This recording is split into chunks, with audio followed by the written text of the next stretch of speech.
Le pacte de bonne conduite en période électorale est en cours de relecture. Opposition, majorité politique et hommes de médias sont conviés par le Conseil supérieur de la communication à cet effet. La copie revue devrait faire l'objet d'une signature et un engagement des acteurs politiques pour une élection apaisée au Burkina Faso. Roger Kam et Draman Guéné. Acteurs politiques, organisations de la société civile, patrons des médias autour du Conseil supérieur de la communication. C'est un séminaire pour réguler les discours politiques pendant la campagne électorale. Les travaux vont aboutir à l'adoption d'un pacte d'honneur et de bonne conduite pour éviter des propos incendiaires pendant la campagne électorale. Ces élections se tiennent dans un contexte de crise sécuritaire et sanitaire. Cette crise sécuritaire a fragilisé le tissu social burkinabé. Il ne faudrait pas qu'à travers le discours politique, nous envenimons la situation et que nous divisons davantage nos communautés.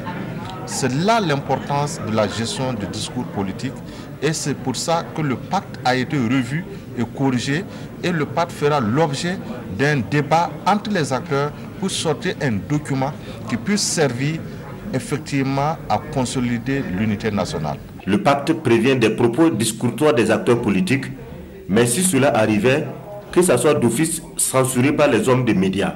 Ne laissez diffuser aucun discours polémique.